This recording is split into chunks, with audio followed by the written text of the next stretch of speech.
Okay, thank you very much for your questions. As I said, we try to group them into themes and blocks. First group will cover history, so effectively our results, and they will be a little bit forward-looking. First questions relate to the revenues and top line. The question is on NII outlook. What trajectory do we expect for NII and NIM in 2021?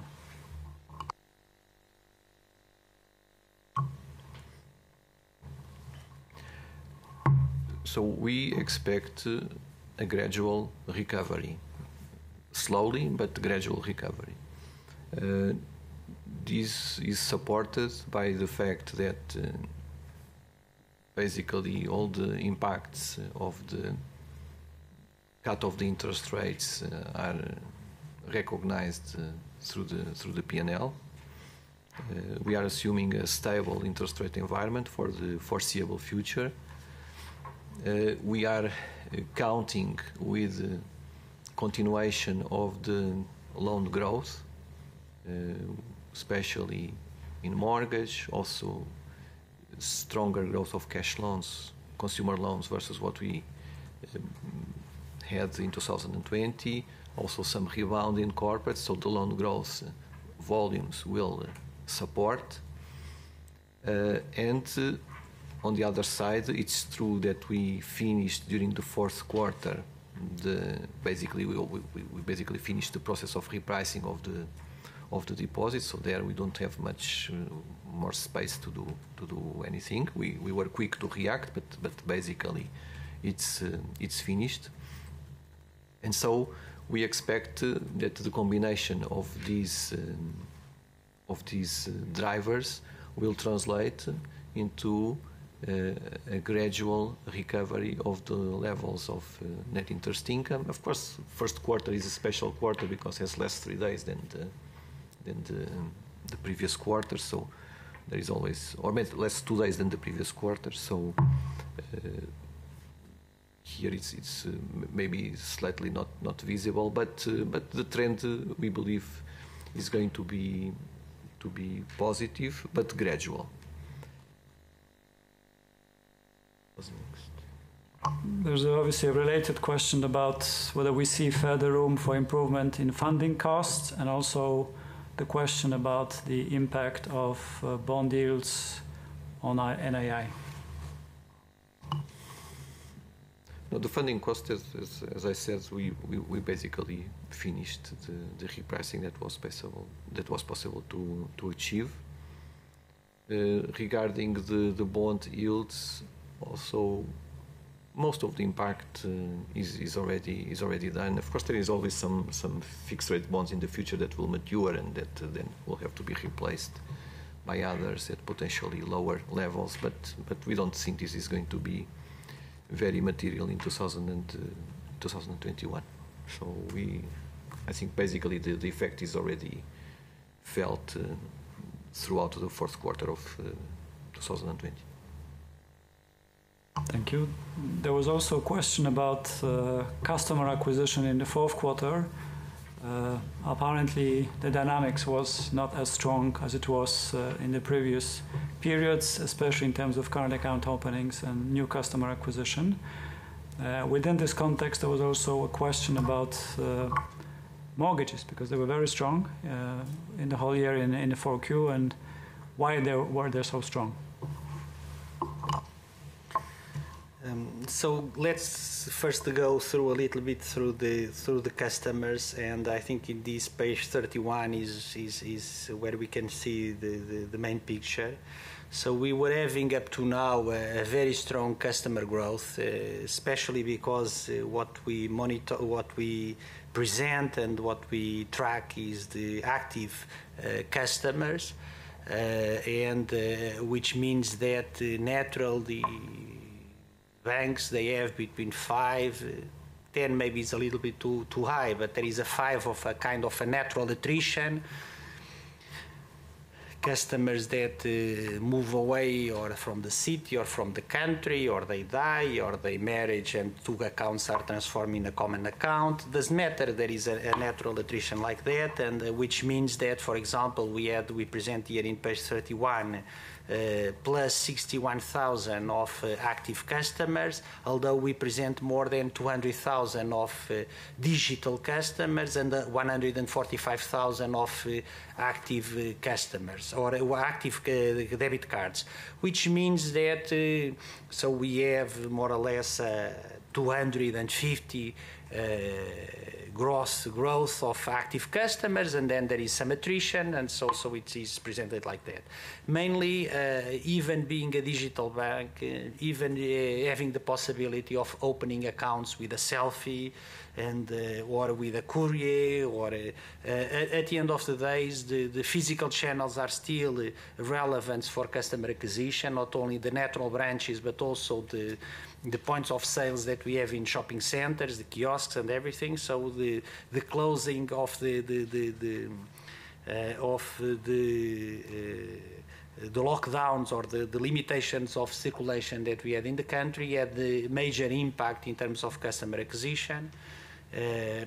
We believe that at the same time that there will be opening of the circulation, but also a trend to a bigger acquisition in digital, we will see some offset of this trend, and we will see maybe not so heavy growth that we had in the past of 200,000 of active customers growing per year, but for sure higher than these 61,000 that we have this very specific year.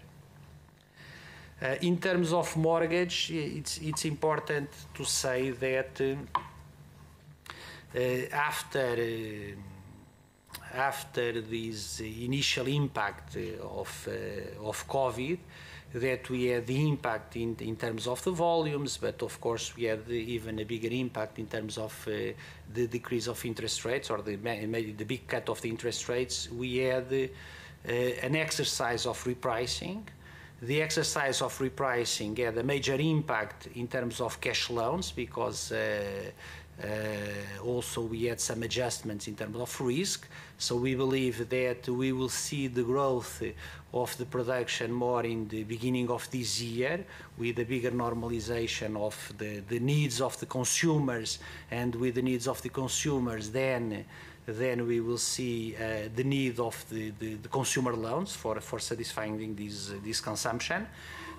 We had deposits that we are seeing a normalization of the volumes in the last 2 months of the year, and also in January. So we believe that also the adjustment of the pricing of the deposits, it's already absorbed by the customers, and so we will see now a normal growth of the deposits. In terms of mortgage, it was an area that we didn't see a need of any price adjustment. There is a strong demand. The bank was very fast in reacting in terms of the adjustments to be done in terms of acceptance of income, acceptance of certain LTVs. So this was done since the beginning, and we are just seeing a very strong demand here, and it's across Europe. So from what we are seeing is across Europe. I think it was more we were on the right place to capture this strong demand of the market. But there is not anything special. We even see it I would say, a more prudent share of lower LTVs in terms of the mortgage applications and the mortgage disbursements that we are doing at the moment. It's interesting to see that it's the last quarter we were seeing also a more dynamic in corporate loans. So it looks like first was mortgage, the end of the year is more corporate, and we are already seeing in the first months of the year more dynamics or a bigger dynamics in consumer loans. And there was, while we are in mortgages, there was also a question about the competitive landscape for mortgages in 2021, if we see pricing pressures and so on. What we are seeing is that the need that we are having, more than a pricing or a product issue, it's the service level issue. Because we are trying to match all of the process of operational efficiency and cost cutting that we were doing with the ability to fulfill bigger volumes. So a big part of the cost reduction that was done last year was, besides the consolidation of the branch presence that we had across the country, was also some initiatives of headcount reduction in head office, but what we need now to do is the re-engineering of the processes. And in terms of the mortgage, we are making a full re-engineering of the process, allow us to have, besides a full digital process, now we are already moving, besides the application, also to have the capacity to make the interaction with the evaluators also to be done in a digital way, also the tracking of the process in the bank for the clients to be done fully do through the mobile or the internet application. But what we believe that can be our competitive advantage is just to have a streamlined process that is fast, easy to the consumers, and this will be our competitive advantage for next year. Thank you very much. As we're going down the P&L, there was also a question relating to fees. In particular, what were the drivers behind good growth in card fees in the fourth quarter? Was it transactionality or pricing? And what were the drivers behind insurance fees in the period? I will make a general comment and then Fernando a detailed comment. So as I already said, we made the repricing of the consumer loans, and a lot of the repricing of the consumer loans was done through the insurance penetration. In mortgage we didn't do, in corporate we did by the increasing of the commercial margin, and in consumer loans was a little bit by commissions, but a lot by the insurance penetration. In the fourth quarter, we also had some positive impact coming from settlements that were connected with previous periods, especially connected with cards. So not all the increase of the cards fees in the fourth quarter is directly attributable to that quarter. It also corresponds to some additional settlements that were connected with the previous periods of the year, in terms of higher income on one side and lower costs on the other. And about insurance, I think everything is already said. The new metric or the new measure that we provided, namely active FTEs, also caught some attention. The questions are, why is there such a difference between the regular FTEs and active FTEs, and what was behind the strong drop of active FTEs during the year? Truly, in the Polish market, there is always, I think it's around 15% of long-term leaves. The bank share of women is 67%. So between initially maternity and also by the age, so between initial maternity leaves and then of course also authorized leaves for caring family, it's a number. Truly last year was a little bit lower than usual. So last year somehow there was a reduction. 2019, sorry, yes, last year, not last year, 2 years ago was somehow a reduction, and this year it was a little bit increase. Also, we need to accept that also there would be a tendency to take long-term leaves also to support family during this pandemic time. So it's not. So I would say that 2019 was a little bit below what is normal. 2020 was a little bit higher than is normal. But between the big numbers, what we work is with is the active FTEs, because it's the people that are engaged, working in the bank, being paid by the bank, because the other ones are or paid by Social Security or with unpaid leave.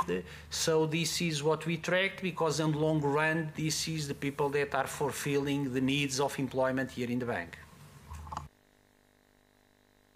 Thank you.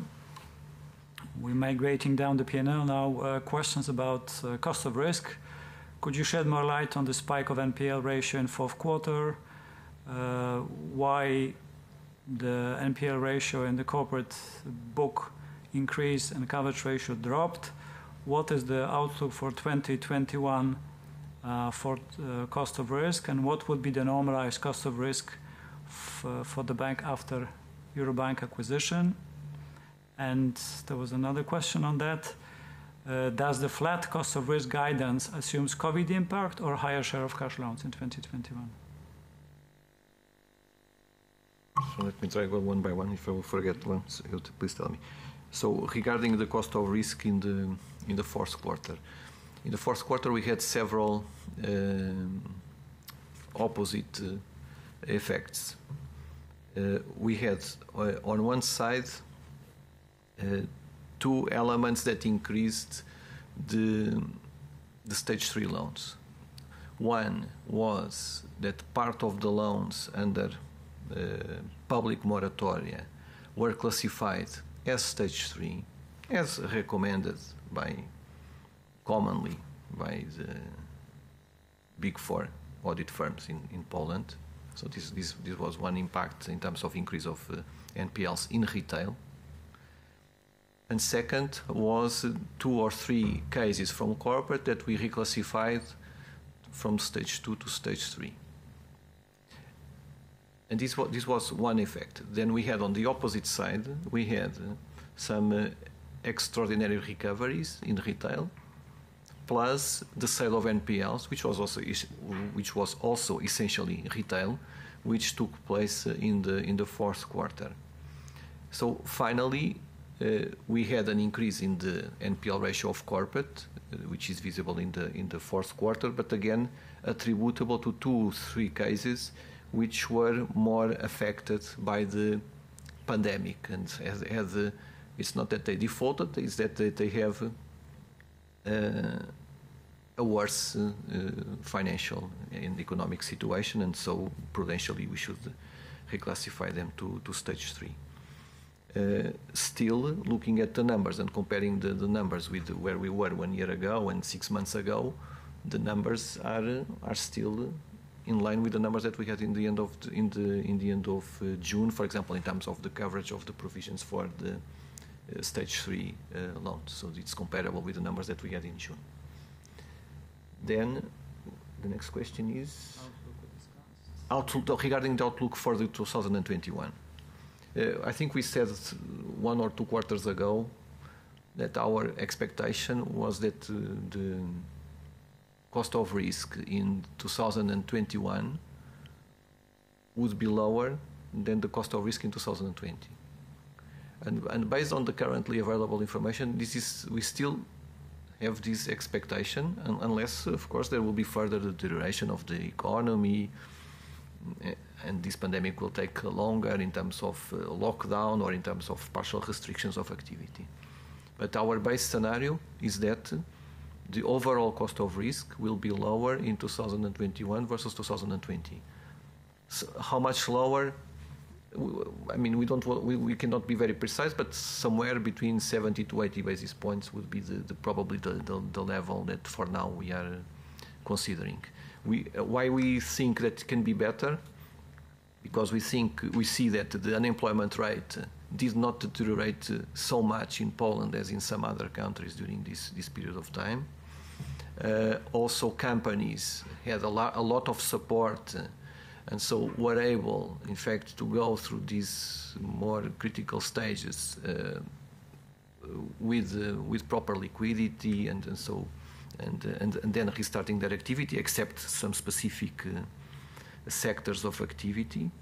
And so we, in this area, we are relatively positive that this is going to be achievable.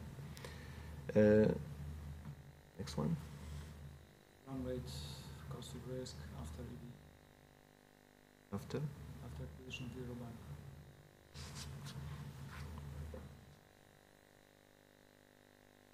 I mean, it's very difficult in the middle of these extraordinary times. It's very difficult to be precise about what would be the normal cost of risk. So, as I said, this year, if we would 70 to 80 seems for now something that is achievable. In ideal world, probably 60 to 70 would be achievable, but this is probably not going to happen this year.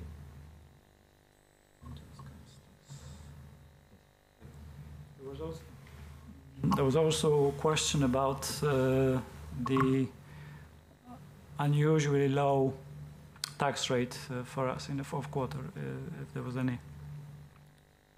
If we could add color to that, please.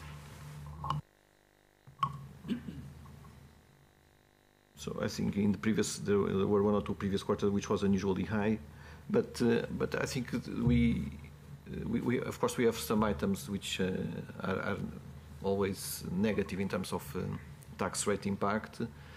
Why we had a much lower tax rate this quarter is that we consider the partial tax effect in part of the provisions associated with FX mortgage legal risk. So this is the reason, and because we did this, we have considered this in the fourth quarter. Of course, this took into consideration a part of the provisions that existed, and so the effect was more visible because it was concentrated in just one single quarter. Okay, thank you very much. I think we covered most of the questions related to our 4Q results and 2020 results. If there are more, we're happy to answer those on more individualized terms. Now, questions relating to our 2021 thinking and the interim year strategy. The question was about cost-income ratio target. Your cost-income ratio target of 47 versus 49 this year seems conservative, given the end of integration costs and the likely drop in BFG charges. What do you think of odds of BFG charges dropping in 2021? Maybe I'll start with BFG charges. We still are waiting for the final information regarding the level of the charges. So, so we don't want now to try to guess, because we know that the final decision belongs to the Banking Guarantee Fund, and we need to wait for the decision. So of course we see the news, and we see that maybe at the end of the day the charges may be lower than were originally announced in October, November, if I remember. But we need to wait to see what exactly, not only what is the final number, but also what is the structure. I mean, what is the part connected with Deposit Guarantee Fund and the part connected with Resolution Fund, because the structure is also important in order to assess the impact versus what we booked in 2020. I think in terms of targets for the future, and we keep our goal to have in midterm closer to 40% cost to income, and this is what we want. It's obvious that when we have a situation as we had with COVID, we had the impact from one side to the costs, and we had the impact with the interest rate cuts on the income, and this obliges us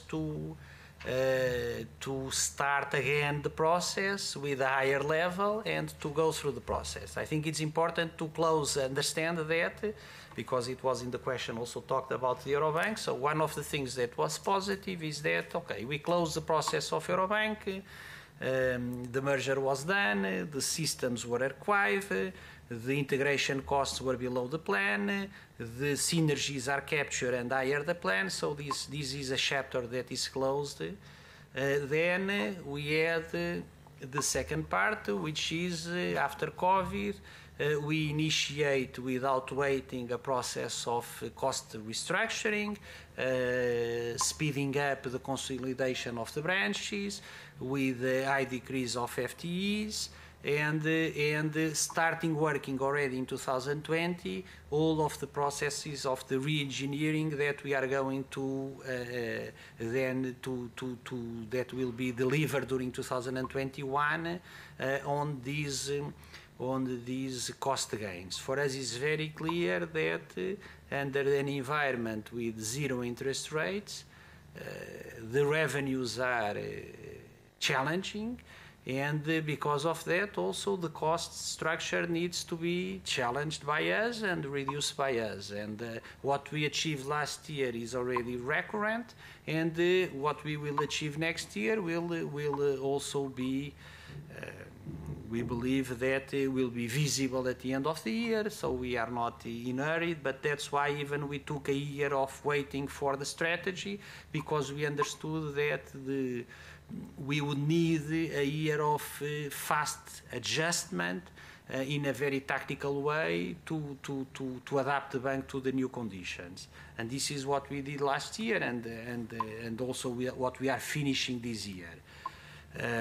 But we have still our ambitions to go to the level of 40% cost to income. So it's a question of also giving some time for the bank also to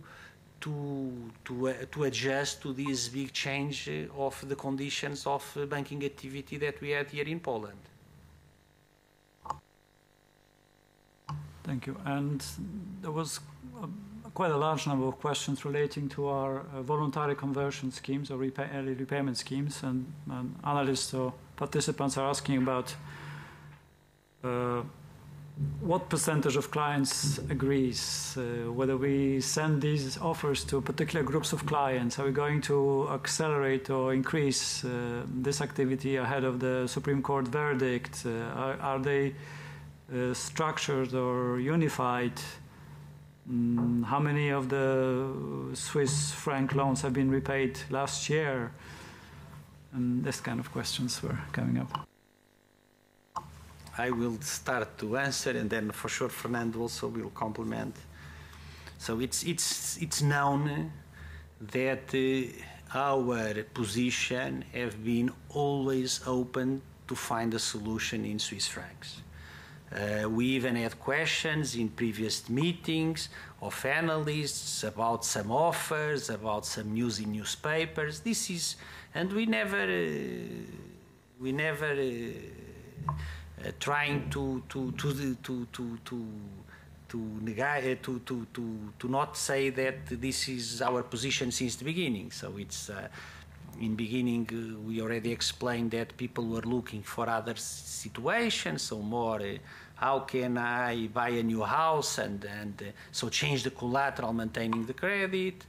Then when there was a big increase in terms of disposable income with increase of salaries in Poland, start mainly 2-3 years ago, we start to have a lot of approaches from customers asking to have a negotiating FX rate if they would early repay the loan, and lately with the big decrease of interest rates, so with where the installment in zlotys can be similar to the installment in Swiss francs, they were asking to convert, and we have been open to this, sometimes even sacrificing a short-term gain to have this solution. The same way, also we have been open to participate in all the initiatives that across the years we saw on this area.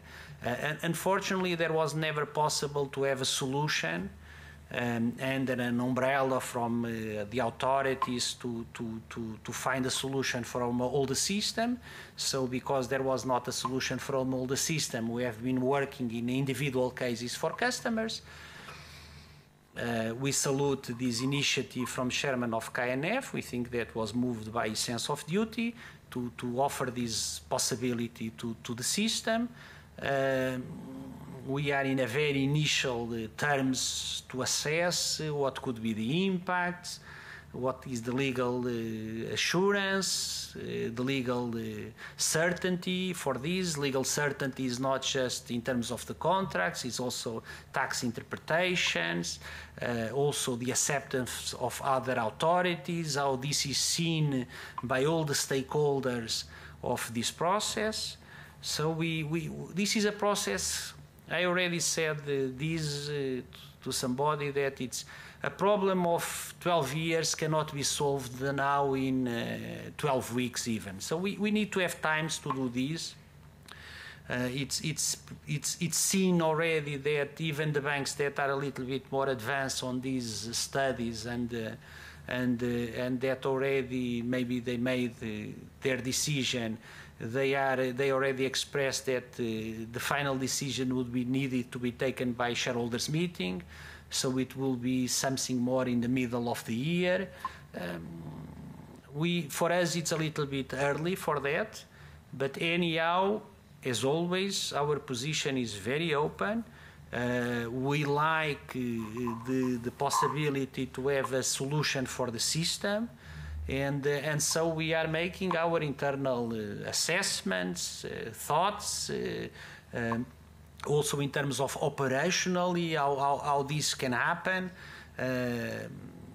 because we have been open to customers to negotiate. Also we are knowledge about how this process is handled, how it's needed, because the people are not negotiation with head office, the people are negotiation across all Poland, so we need to have also the operational capability to do this in a very local level.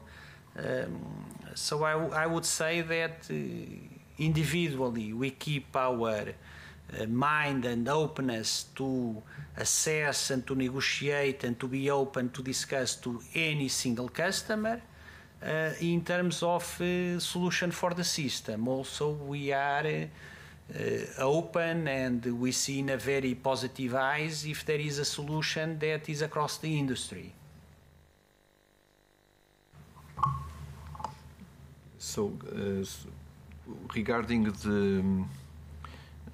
the numbers of customers that are finally early repaying or converting the loans to zlotys, these numbers fluctuate through time. I can say that in the fourth quarter we had a few hundred per month of clients that either early repaid the loans or converted to zloty. So due to this, we had some acceleration of amortization, of reduction of the FX mortgage portfolio during the fourth quarter.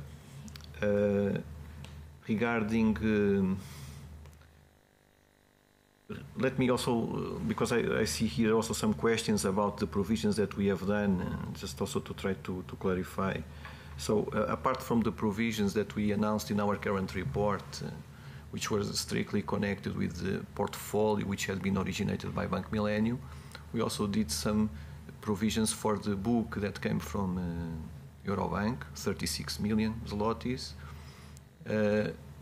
which of course increased the amount of the provisions, but on the other side this impact is offset by the valuation of the indemnity from Société Générale. So just to clarify that these additional provisions were neutral from a P&L perspective. I think there were also regarding K2. Yeah, because there is a question about what is the share of the production of FX mortgage in our book coming from 2007 and 2008. So we already answered this in the past. It's about 50%, so that's why this indicator is known. So in our book, these 2 years represent more than 50% of the total. What else?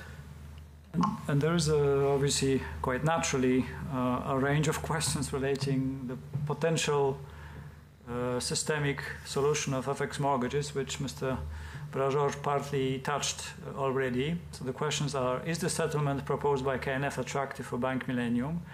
Are you in dialogue with the Supreme Court on FX mortgage questions?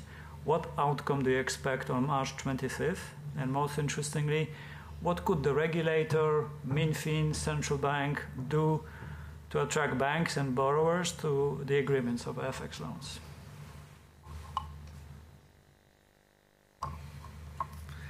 We would like to be in the real contact with the Supreme Court, but not. We are not allowed to. We are not allowed even to interact. Let's wait and see. During our experience in the different tentatives of solutions for the system in the past, somehow there was some lack of cooperation and coordination between the different stakeholders, namely the state entities. So our wishes is that this time this would be more successful, because we think that the aggregation of the interest on the bank side is easier to achieve than the aggregation of the different stakeholders, namely the state entities. So it's this is the biggest challenge, and it would be important if it is going to achieve, especially because comparing to the solutions of the other countries that we have been seeing, this solution, the burden of this solution is bigger to the banks. Some countries, they had a solution like 1/3, 1/3, 1/3. So the cost of the solution was 1/3 the state, 1/3 the client, 1/3 the bank. And here what we are talking about is a solution that the cost will be 100% supported by the banks. I'm very pragmatic on that, so I'm not criticizing or nothing. So the solution, it is what it is.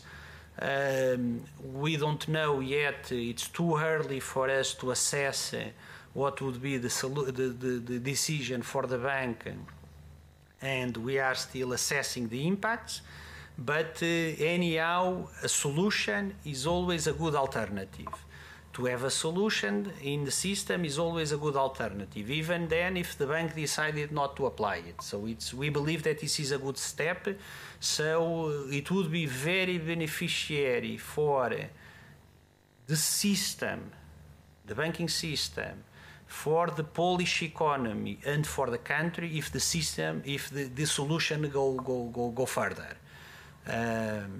Independent of our participation or not. So we see it in a very positive way. And we just hope that there will not be excess of interventions, that the proposal will be killed even before being available to be used.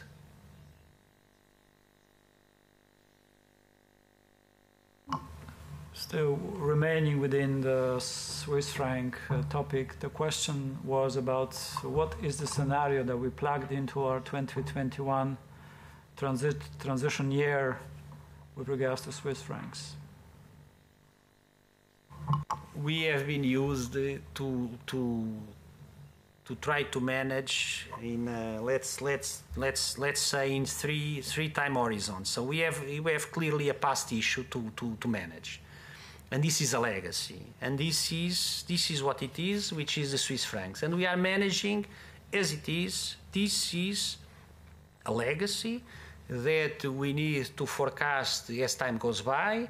Before we were forecasting as a disclosure of the risk.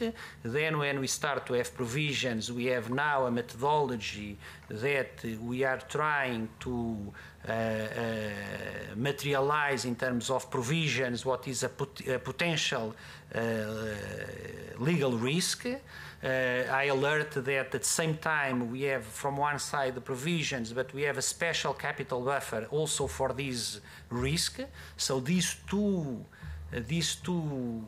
amounts are, let's call it, the assessment in our balance sheet and P&L, the provision part about this potential risk, and we try to manage as possible, and we don't lose a lot of time to trying to incorporate future scenarios in terms of our budgets and things like that. Then what we are focused is, one part is the present, and the present is how can we deliver the best operational results through increase of revenues and decrease of costs in the next year, and then how can we work for the future, because we believe that the future in banking, it's different from the present of banking, and that we need to manage these needs to invest and to reinvent ourselves at the same time that we present the results for in a quarterly basis. And this we do it in a way without hurting each of the areas itself. So we know that we need to manage the legacy without jeopardizing also the results that we need to present today and the investments that we need to do to the future. But it's not possible, or we don't dedicate a lot of time trying to make, of course we try to make scenarios, of course we try to make tactical plans, but there is not a lot of advantages in our budgets to put probabilities of the KNF solution or not. At the moment is I would say the methodology of applying provisions that we have in our systems.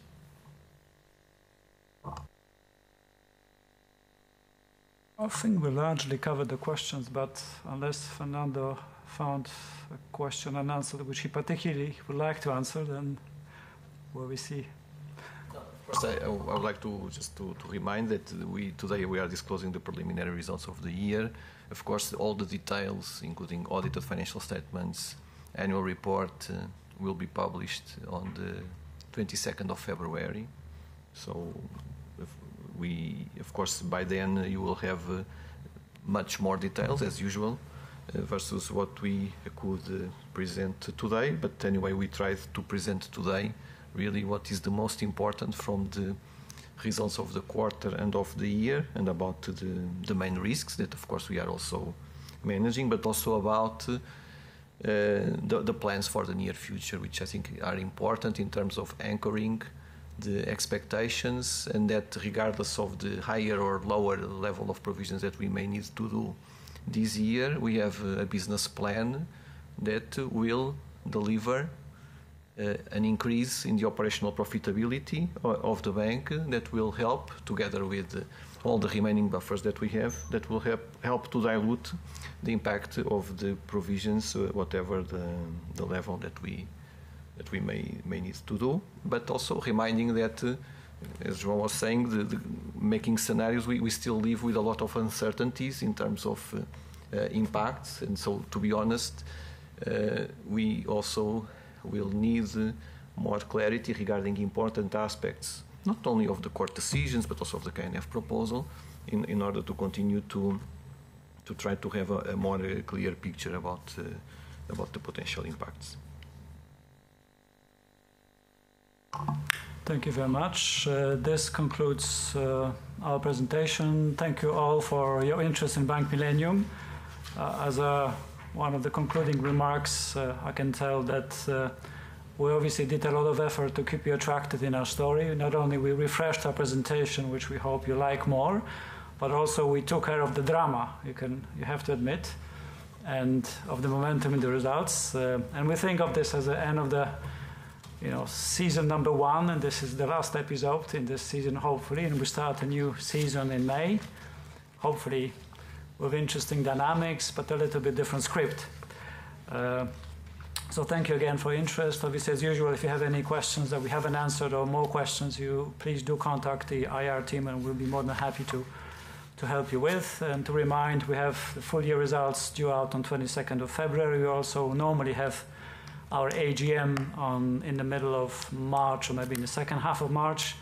And also with some of you, we will meet in a number of investor events that are taking place between now and the first quarter results, which are due in early May. Thank you very much again. Stay healthy, keep fit, and Thank you. goodbye. Thank you very much.